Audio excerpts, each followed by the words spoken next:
Good morning बच्चों। आज जो टॉपिक स्टार्ट कर रही हूँ मैं वो है एरोमेटिक अमीनो कंपाउंड्स। उससे पहले हमने एरोमेटिक नाइट्रो कंपाउंड्स को देखा था जो अपनी 4th यूनिट है, और आज हम अमीनो कंपाउंड्स के बारे में पढ़ेंगे। तो ये भी अमोनिया के डेरिवेटिव हैं एरोमेटिक एमीन्स, जहाँ पर सब प्रतिस्थापी समूह लगे होते हैं और वो प्रतिस्थापन हम करते हैं किसी हाइड्रोजन परमाणु को किसी अन्य एराइल समूह के द्वारा। तो दो प्रकार से हो सकते हैं, जैसा कि नाइट्रो में भी हमने देखा था। सबसे पहले हम देख रहे हैं कि यदि न्यूक्लियर सब्स्टिट्यूट एरोमेटिक एमीन, जहाँ पर जो अमीनो ग्रुप है वो बेंजीन रिंग से डायरेक्टली अटैच्ड है। दूसरा है side chain substituted aromatic amine. In this type of aromatic amines amino groups are bonded to side chain of carbon atoms. अब इसके हम एग्जाम्पल भी देख लेते हैं। जैसे एनिलीन सबसे पहले हम ले रहे हैं, फर्स्ट हमारा एरोमेटिक एमीन हम बात कर रहे हैं तो बेंजीन रिंग है यहाँ पर, और सीधा इस न्यूक्लियस से NH2 समूह यहाँ पर जुड़ा हुआ है। इसी तरह से अगर हम एक और एग्जाम्पल देख लेते हैं पैरा टोल्यूडीन का, और यहाँ पर NH2 के साथ पैरा पोजीशन पर CH3 समूह है, तो उसका नाम चेंज हो गया है पैरा टोल्यूडीन।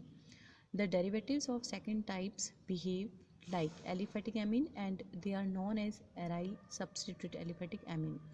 जैसे हम यहाँ पर बात कर रहे हैं बेंजाइल एमीन की, ये हो गया साइड चेन की फॉर्म में।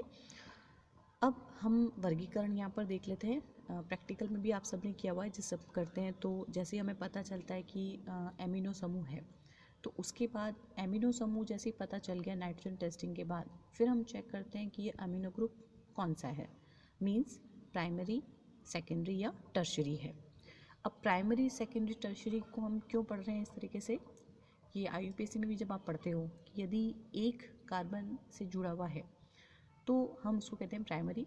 यदि नाइट्रोजन अमोनिया जो समूह है, यदि दोनों तरफ CH3 समूह है या कार्बन से जुड़ा हुआ है तो हम उसको कहते हैं कि ये सेकेंडरी है। और 3 कार्बन परमाणु से अगर जुड़े हुए हैं नाइट्रोजन तो हम उसको बोलते हैं टर्शरी। जैसे एग्जाम्पल हम ले लेते हैं यहाँ पर प्राइमरी एमीन का हम लेते हैं सबसे पहले। In this amines only one aryl group is attached to nitrogen and it has NH2 as a functional group. जैसे एनिलीन है, ऑर्थोटोल्यूडीन है और बेंजाइल एमीन, ये सीधे ही जुड़ा हुआ है केवल एक कार्बन परमाणु से।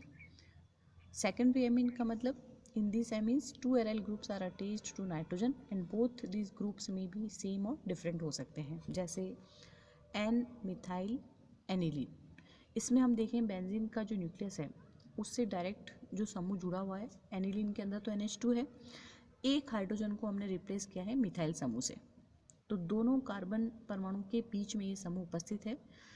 इसी तरह से डाइफिनाइल एमीन में 2 फाइनल ग्रुप हैं और बीच में नाइट्रोजन समूह आ गया है, तो उसको हम कहते हैं सेकेंडरी एमीन। तीसरा है टर्शरी यानी तृतीयक अमीन, जहाँ पर 3 कार्बन परमाणु आ जाएंगे। In this amines 3 groups are attached to nitrogen out of which at least 1 should be aryl. यदि 3 हम कार्बन परमाणु जुड़े होने की बात कर रहे हैं तो उसमें से एक समूह यहाँ पर एराइल होना ही चाहिए। इन तीनों एग्जाम्पल में हमें क्लियर दिख रहा है। जैसे लास्ट वाला हम देख रहे हैं N di methyl benzyl amine, तो 2 तो यहाँ पर समूह दे दिए हैं इसमें मिथाइल, लेकिन एक इसेंशियली ये हम कह सकते हैं कंपलसरी है एराइल ग्रुप।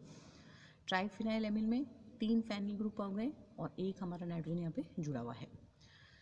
इन सभी में प्राइमरी एमीन जो है वो सबसे ज़्यादा महत्वपूर्ण है, और इसको हम यहाँ पर नंबर NH2 जो समूह उपस्थित होते हैं रिंग में उसके आधार पर हम क्लासीफाई करते हैं।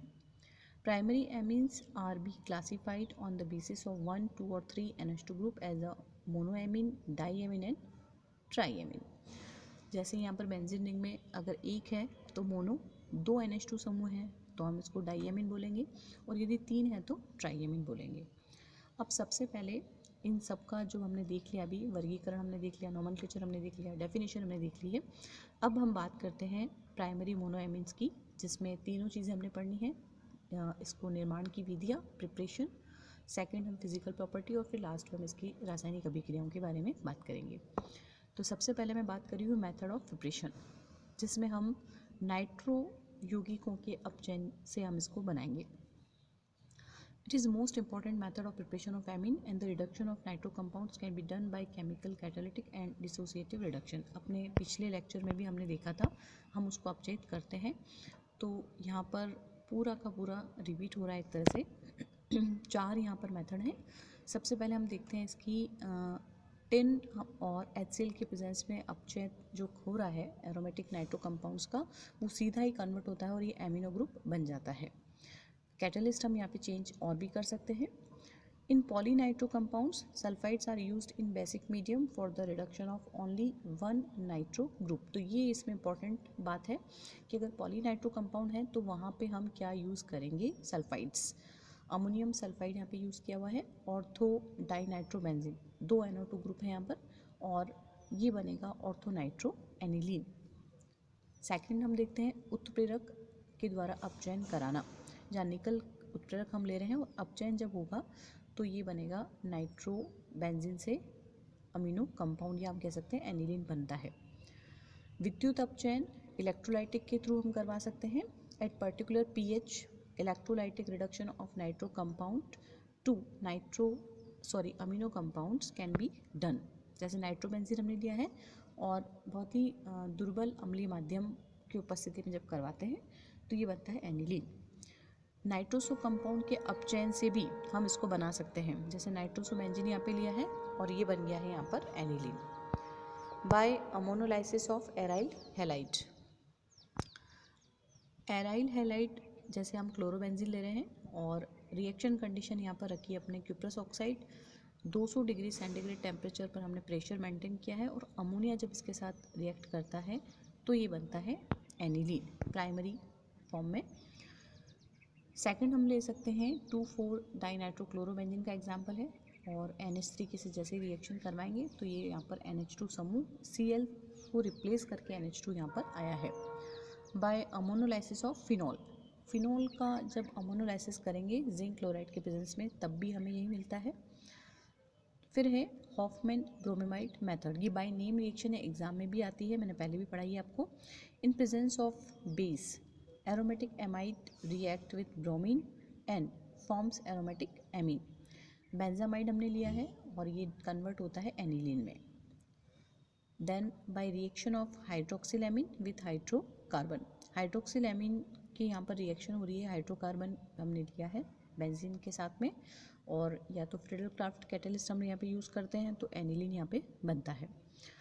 Bye rearrangement of alkyl aniline, तो मिथाइल एनिलीन हाइड्रोक्लोराइड को जब रीअरेंज करेंगे टेम्परेचर दे करके तो ये हमको प्रोडक्ट मिलता है, और इसको हम बाय नेम जानते हैं हॉफमैन मार्टियस रीअरेंजमेंट। तो बाय नेम भी आ जाए तो आपको ये ध्यान रखना है। श्मिट रिएक्शन, एरोमेटिक एसिड है यहाँ पर और अमोनिया से जब अभिक्रिया हो रही है सांद्र H2SO4 की उपस्थिति में तो ये बनता है एनिलीन। एग्जाम्पल ऊपर जनरल था, फिर सेकेंडली हम ले रहे हैं बेंजोइक एसिड जैसे लिया है, और हाइड्रोजोइक एसिड हम ले रहे हैं तो ये बनेगा एनिलीन। एजो कंपाउंड के अपचयन के द्वारा भी हम एराइल एमीन बना सकते हैं, और कैटलिस्ट यहाँ पे यूज़ करते हैं हम निकल। इसके बाद बात करते हैं कि हम लैब में हम कैसे इसको बना सकते हैं। At industrial and laboratory scale aniline is prepared by reduction of nitrobenzene particularly, और टिन यहाँ पर हम ले रहे हैं इन प्रेजेंस ऑफ HCl अपचयित करके, और ये हमको मिलता है एनिलीन। ये तो बात हुई सारी प्रक्रिया जो हमने पढ़ी प्रिपरेशन कि हम कैसे इसको बना सकते हैं। देन यहीं पर इंडस्ट्रियल मेथड की बात है तो वहाँ भी हम इसको तनु हाइड्रोक्लोरिक एसिड और आयरन के प्रेजेंस में अपचयित करके बना सकते हैं, नाइट्रोबेंजीन को अपचयित करा के। अगेन रिएक्शन हो रही है बेंजीन की, और ये भी लेस एक्सपेंसिव होता है। फिजिकल प्रॉपर्टी की हम बात करें यहाँ पर तो aromatic monoamines are colourless liquid और they are slightly soluble in water but soluble in organic solvent, ये हम लैब में भी चेक करते हैं। They are volatile in presence of steam and they can be distilled without hydrolysis. They are toxic and destroy the RBC, तो हमारे शरीर में जो लाल रक्त कोशिकाएं होती हैं, रेड ब्लड सेल्स, उनको ये डिस्ट्रॉय करती है और काफ़ी टॉक्सिक भी है, विषैला भी होता है। They have high boiling point because they have intermolecular hydrogen bond. तो आज हमने सारी जो बात करी वो थी प्रिपरेशन की और फिजिकल प्रॉपर्टी की। कौन कौन सी केमिकल रिएक्शन है और मैकेनिज्म क्या है वो हम नेक्स्ट लेक्चर में देखेंगे।